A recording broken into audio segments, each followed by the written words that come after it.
Hey, I'm James. Welcome to Game Stories, where we write games that tell stories. And in this episode, we are going to look at some problems with branching narratives and see what we can do about solving them.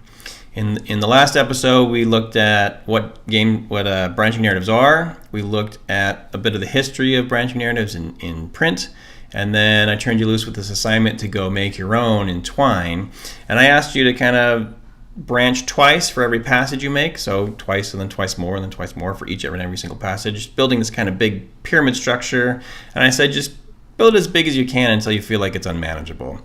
My guess is you probably didn't get too many layers down the pyramid before it felt that way. And in fact, let's just take a look real quick at Paul Nelson's explanation for this. He gives a pretty good explanation on his blog, which is just, basically the further you go, the more work you've got to do to make this happen, right? You get, in this case, 4 choices in for the player, and already you're at 16 different endings you got to do in 31 total passages.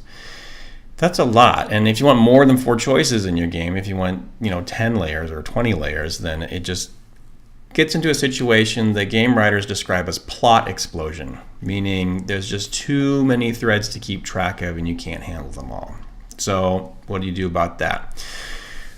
Well, one answer to that is to do what Choose Your Own Adventures used to do, and that's just to prune the branches. You just snip off some of the endings so that they don't branch anymore. This is a map of the Cave of Time, one of the Choose Your Own Adventure books, and if you look at the red, green, and yellow passages, those are endings, right? Red is dead, green is got home safe, and yellow is you live, but you're lost in time somewhere. And you can see you get about 5 choices in, and all of a sudden half of the passages are endings and are not going to branch anymore. And then again, half again, and then again more than half, and then all of them, right? So they're basically taking this problem and saying, all right, all of these are going to either be death or some other kind of ending. And then in the next layer, we'll do even more, and the next layer, even more. So it kind of branches out, and then little parts of the branches start disappearing until all of the endings have ended. And that's fine. That's good. But it doesn't work in every case. Not all stories are going to be well suited to that kind of a pruned branch structure. And let me show you what I mean by that. Let's put the internet away here for a second and bring out Twine. So this is a makeup in Twine of last episode. I made up this example story of a lady who gets in a car accident and then is in a coma for 30 years and wakes up and sees her kids. They're all grown up and she's sad. This is that story, a linear story represented in Twine, right? And my goal for this narrative is to make that last bit really powerful and impactful. When she wakes up from her coma and sees her kids, I want the player to feel her loss, to feel like her gratitude in being alive, but also everything that she's lost from missing out in the last 30 years. In order to do that, I've got a lot of work to do. But if I also want to add the extra challenge of making this a branching narrative, it becomes even harder, right? And not just because of plot explosion, but because of something I call plot diffusion. Let me show you what I mean. So she wakes up in the morning, she gets ready for work, right? But we're going to branch, so maybe instead of getting ready for work, she turned on the TV, right? So we got our first layer of 2, right? Layer 1 is 1, layer 2 is 2 choices. Layer 3 is going to be 4. But let's just do 1 for now. Instead of getting ready for work, maybe, and then going downstairs, maybe she crawled out the window, right? She's not going to go downstairs and talk to those guys. She's going out the window instead. So you can see that if I keep following this logic of branching, I'm going to get, not just am I going to get lots and lots of plots to follow, but the main effect that I want to achieve with her waking up in this bed and losing her whole life is going to be more diffuse. Even if players pick all the right choices to get all the way to the ending that I kind of want for them, the power of that ending is going to be lost. If there was only one linear story and one ending, then it would have the power that it has. But getting to it through a series of choices, players know, oh, well, I could have played differently, got something else. I don't like this ending. I think I'll just rewind a little bit and then go down a different alley. Or even if they like this ending, they'll know this is just one of 32, or this is one of 2048 endings that are possible. So that shifts the significance of it in some way, right? Shifts the dramatic power. So I can handle plot explosion by pruning, but I can't handle plot diffusion that way because I've still got a bunch of different endings. And what am I going to do about that? Well, you can do a different thing. Let's go back to the intro notes. Yeah. This is Paul Nelson again. And he says you use a thing called, what does he call it, foldback structure or folding structure? What does he say? Yeah, foldback structure. Which basically means you branch for a while, and then all the choices sort of collapse into 1, 2, 3, a limited number of options, and then you branch back out again. You branch out, you close back in, you branch out, you close back in, you branch out, you close back in. It's kind of like pearls on a string, if you remember from last time. There was sort of interactive time, story moves forward. Interactive time, story moves forward. It's kind of like that, except for it's story the whole time here, right? And you could potentially branch off in really different ways and have multiple. Well, we'll get into that in a second. The core solution here is just to be able to pull things back into the main plot. Let me show you how to do that in Twine, because this is an important thing to know how to do.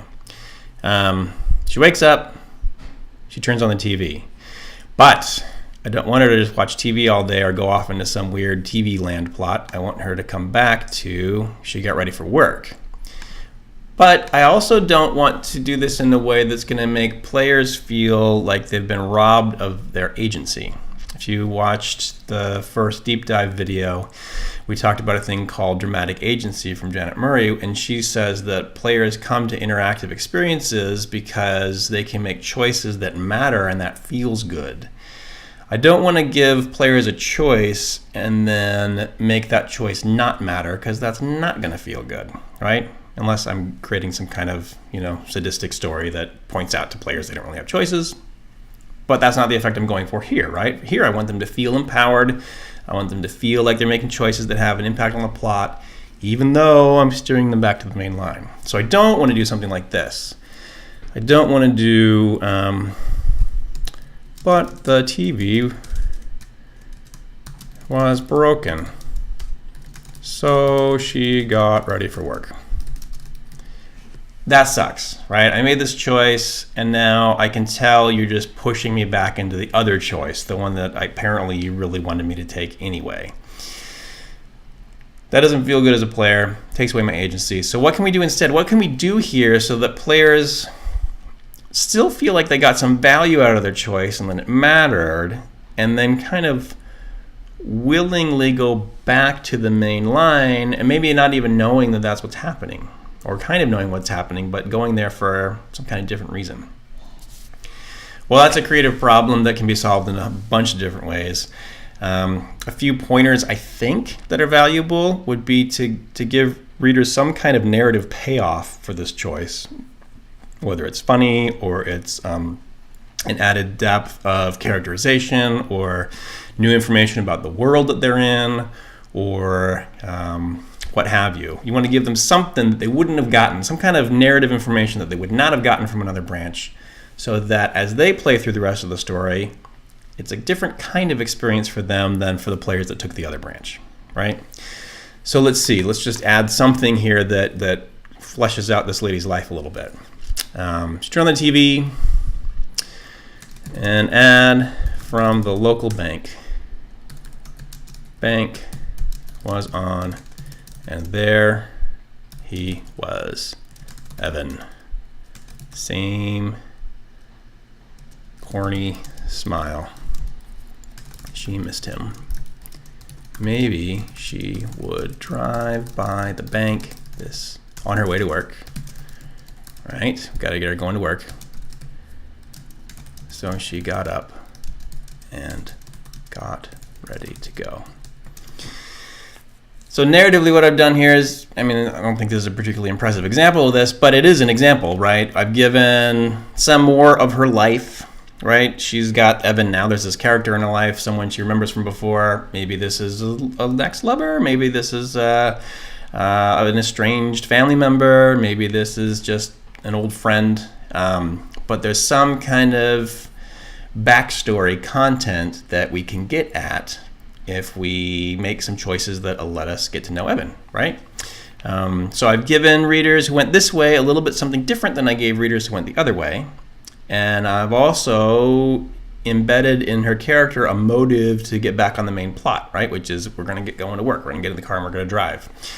But now she's going for a different reason because she saw this thing on TV. I don't know if that's perfect, but at least it isn't the same as just shoehorning people back in. On a technical note, the language here that I want to use in Twine to get going back to the main line is different than the name of the passage. She got ready for work is what I'm supposed to say to create this link. But what I want to say is got ready to go. So I got to do something a little bit different. I'm going to put this language in the brackets again, but then I'm going to put a pipe. And a pipe is, if you hold shift and hit backslash, it's sort of over or beneath delete and above return on my keyboard. It might be a little bit different on yours, but I don't know if I'm going to do that the right way. It's next to the brackets, and it's a straight up and down line. You want one of those, and then you put she got ready for work. So inside the brackets, divided by a pipe, the first piece of text is going to be the text that's highlighted in the passage in the game. And the second piece of text after the pipe is going to be the name of the passage that it goes to. So if I've done this right, you should draw an arrow from this box to the other box instead of creating a new box. Yeah, see that? So if I play through, set that as a launch point, and play, then I get she woke up in her bed. She get ready for work? No. She turned on the TV. And there's Evan, smiling Evan from the bank. And she got ready to go. Takes me over to, she got showered and dressed anyway, right? So I could do that again with crawling out the window. I want her to get back downstairs. So I could say she crawls out the window, she crawls across the roof, across a branch into the kid's treehouse. I think maybe she hides a pack of smokes up there. So she takes one and she kind of tucks it away and then goes back inside and goes downstairs. So again, we've given, if I do that, then I've given another narrative piece. She's a secret smoker, right? She has a secret life. Not a very exciting one, it's just cigarettes, but it's something. And it also gives a sign that maybe there's some tension in her relationship with her husband, maybe. She doesn't want them to know, or maybe it's just the kid she doesn't want to know. But the player has gone off on a little branch. They've gotten a new piece of information that gives context to the story, and they've come back, right? Hopefully in a way that they feel satisfied. Like I went exploring and I found something satisfying, something worthwhile, and now I'm interested to see where this goes. So, 2 solutions for the problem of my story just keeps getting bigger and bigger and bigger. One is just chop off some of the endings, make them end. Some of the branches, make them end so you don't have to branch anymore. And the other is to kind of push things back in. As they start to branch out, push them back into the main line again. But don't do so in a way that's too obvious. Reward the players for exploring, and then bring them back in a way that gives them a new motivation to go forward. That's my solution to the problem. It's probably not perfect, and there's probably other ways to do it, maybe better ways to do it. But I'm pretty sure that my way of doing it is better than just saying, nope, wrong, bad choice, go back. Unless you just kind of want to make that kind of story. Okay, I have another kind of problem though. And that is that this story right now is still not very good. It's super underdeveloped, right? What I mean by that is when we get to here, she wakes up in a hospital bed and she sees her kids. Right now, that's just kind of a generic situation. A woman gets in coma, wakes up later, her kids are older. There's power in that. If you have kids, then you can feel what that kind of loss is like. But we don't know yet what it's like for her. Loss is always really specific. She lost things that I wouldn't if I were in the situation, or you wouldn't if you were in the situation. So to give this story power, we need to really know more about who she is as a character and what her relationships are like and what she's lost along the way. Notice that the husband isn't in the scene. Is he gone? Is he dead? And if so, how does that matter? What was her relationship like with him? Was it tense? Was it loving but complicated? Was it on the edge of divorce? Was it, we don't know, right? Has she lost the opportunity to enjoy their relationship for 30 years? Or has she lost the ability to reconcile a really emotionally complicated problem that they had? Same thing with the kids. You always love your kids, but it's never simple, right? You always have regrets and conflicts and stuff. So what were those for her, and what does she feel like she missed out on resolving or enjoying or participating in over the last 30 years? We need all that information in order to understand. In order for this moment to have its maximum narrative power, we need to really feel like we know her and know what she's lost. In order to do that, we're going to have to use a lot of words. And that is a problem for games that are text-based like this. Not so much a problem for games that are, walk around in a 3D world, but if we're writing a game like this, we can only use so many words. Why is that? Well, let's go back to the internet for a second. Oh dear, I closed it. I'll open it again later. This is one of my favorite game developers convention talks. This is John Ingold talking through adventures in text. I just want to mute it though. He runs Inkle Studios, which is a game publishing company that does text games. Most of their games are text-based, meaning they're like choose your own adventure on your phone or in your Steam account. They did a game called 80 Days, which was really popular. And I will probably do a video, probably maybe even just on that at some point in the future. This whole talk is worth watching in its entirety. I just want to pick out a few of his slides and kind of talk to you about them. He talks about this game they did called Frankenstein, which was, I believe, a Dave Morris book. Yeah, by Dave Morris, who's also a game book author. And in directly porting from the game book to the screen, they found that readers wouldn't do as much reading on the screen as they would in the book. If you have a game book, you can expect that readers will do read a page or even two before they want to make a choice.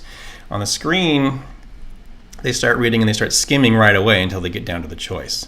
So he says this is a brilliant book, brilliant game, but the problem is that none of you read it. Now, you didn't read it because there was too much text at once. So if we can, I don't know if we're going to be able to get forward to this, but the more text there is, the less reading that happens. But fortunately, readers will read the choices. So if you want to do what I want to do, right, with my little story about the car accident, and you want to add a lot of text to develop character and stuff, you can't just do that in a wall of text. You need to do that in a way that has some pacing. Let's take a look here. Is he going to... I think it's right around here. Choices can escalate. Oh, no, I actually want to get back to what number? I wrote the number down. Oh, yeah, 13, 40. Right around... there we go. That looks good. Not too far. Yeah, this looks pretty good.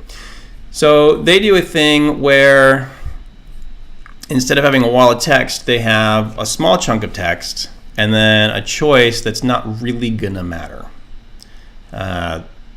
Meaning it matters in the kind of text that gets produced next, but it doesn't deviate too far from the main plot. It's basically like you have a choice and then they all go back to the same point, and then another choice and they all go back to the same point with slightly different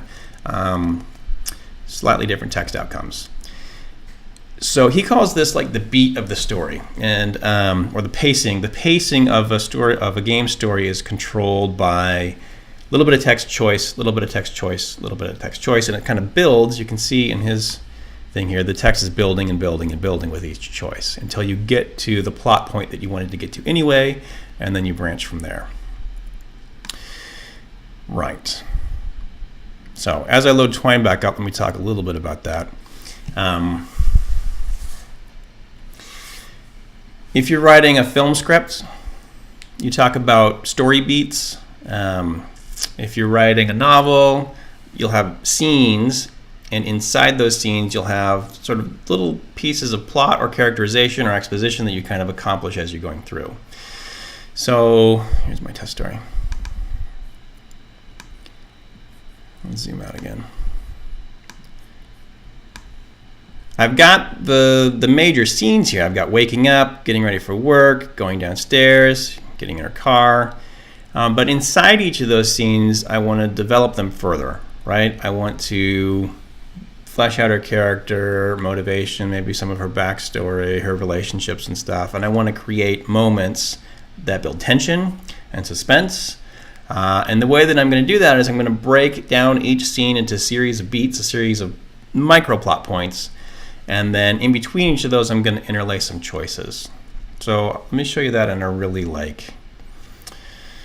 basic way, not overdeveloped. Let me create a new passage here.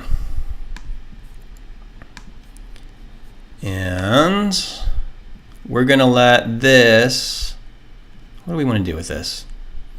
Let's make this the car accident stuff. Let's build some tension around getting in a car accident, right? So we're going to move from the choice to get in the car to she didn't see the oncoming truck.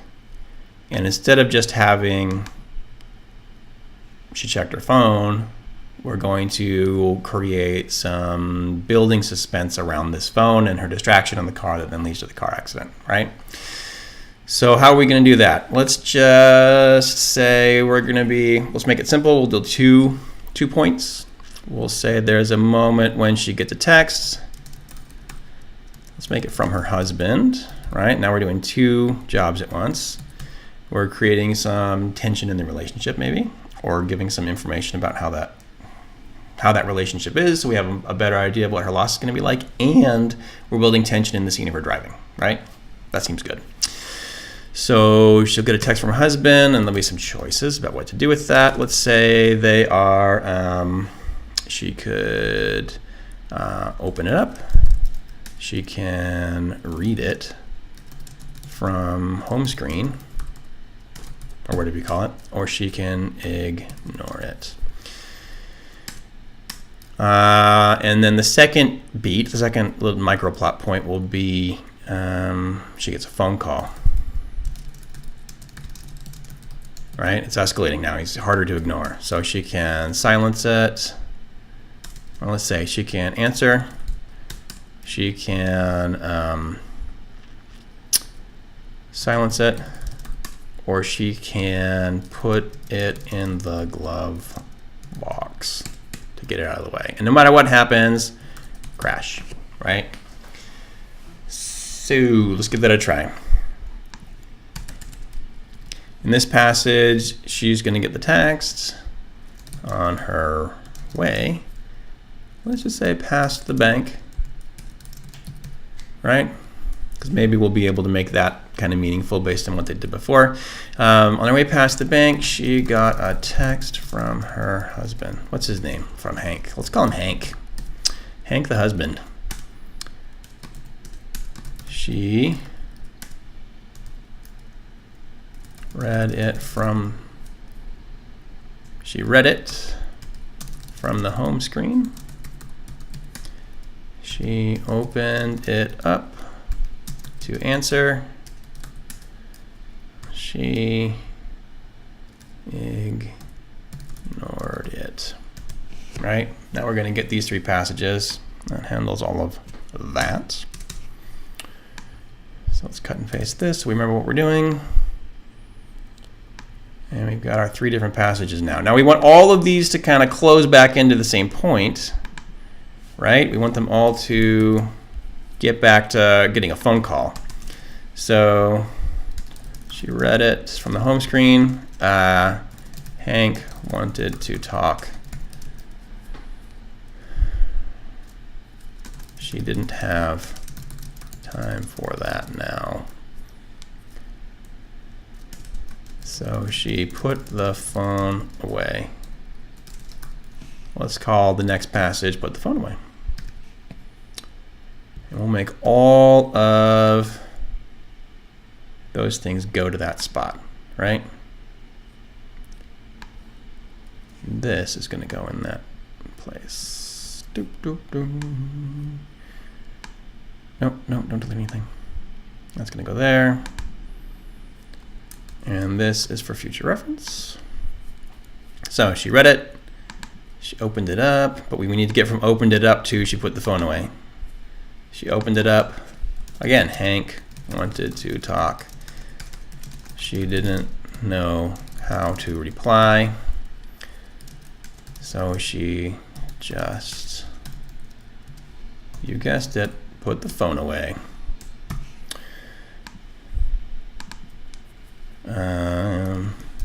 She didn't have time to talk to Hank. Again, basically the same narrative information being conveyed, but players are making choices and feel like they're getting a response, right? Didn't feel like she had time to talk to Hank, so she tucked. So she put her phone away. She put the phone away. All right. So there's our first beat, right? She's in the car. She gets a text message. Players get a choice about how they respond to that based on the response. They're always putting the phone away. But while she was putting the phone away, she heard a honk behind her. She had missed the green light, and the driver behind her was pissed, was angry. If you're British, we mean angry. And then we need to branch out into the next beat, which is the phone call comes, and just as the light turned green again, her phone rang. Hank. So now she can answer it or silence it.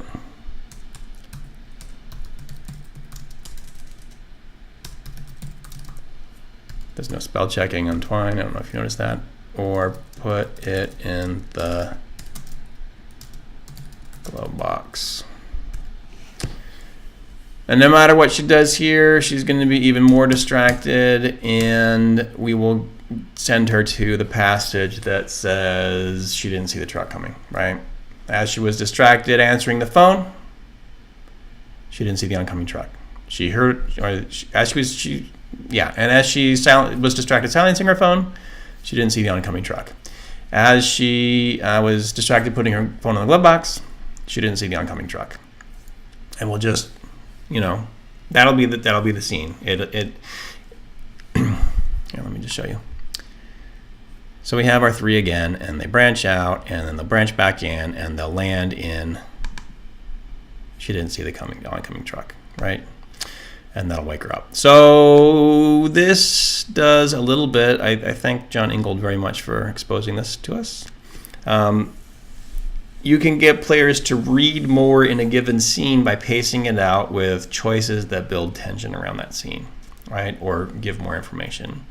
And I think you can see the combination of slightly branching choices that come back together that give more narrative information, and then choices that don't really branch out at all, but give the players a feeling like they're clicking through and making choices in this narrative to move the plot forward. You can really flesh out your story in a lot of ways. So, is that all I want to say? I think so. Let me look at my notes here. Yeah, that's basically it. So the assignment this time around is to try this, right? Experiment with this stuff. You've got a story probably already that branches off way too many directions. Start a new story. And this time, have some kind of not exactly a linear story in mind, but some kind of a focused goal, right? You want to create a certain kind of emotional experience, or go on a certain kind of adventure, or take the players into a certain kind of experience. That's all up to you. But as you do that, experiment with branching off, giving players information that they wouldn't have gotten if they hadn't gone that way, and then bringing them back to the main line. And also experiment with expanding scenes like this. Instead of just giving like a wall of text and then a choice that goes to the next branch, give us a series of micro choices, right? Give us a series of story beats that the things that you want to accomplish in that wall of text, probably you can break them down into a series of small points, and then turn each of those small points into a little bit of a choice that comes back into the next point, right? Until you get to a main branch and then go on to the next scene, right? So develop your scenes with these micro choices. Instead of pruning your branches, try to kind of keep it focused by bringing things back together. John Ingold says this too. We can go back to him for a second. In his author's view, he says the player's view looks like this. Oh, he's not going to show it quite yet. All right, like there's all these choices, and he says always do 3. I don't know. I think like 3 feels more like a choice than 2 does. But then in the author's view, things collapse back into a much smaller set of choices than before. And I actually like, let me pause him before we lose this. I like his diagram better than the other because it shows you don't have to collapse back into a single point. You can collapse back into like 4 points. From 1 to 3 to 4 is a lot better than 1 to 3 to 9, right? So try to keep your branching somewhat in a straight line or in a river going in the same direction, and then think about how to expand each scene into a series of choices that the players can feel like they're playing through the drama, right? Okay. That's it for right now. I'll be interested to see what you come up with. If you have any questions and you're in my class, feel free to ask me in person or by email. If you're just found this somehow on YouTube, feel free to leave them in the comments below. I will try to post links to all the stuff that I've shown here, and maybe to the syllabus when that's finally got that up. Curious to see what you come up with, and see you next time. Thanks.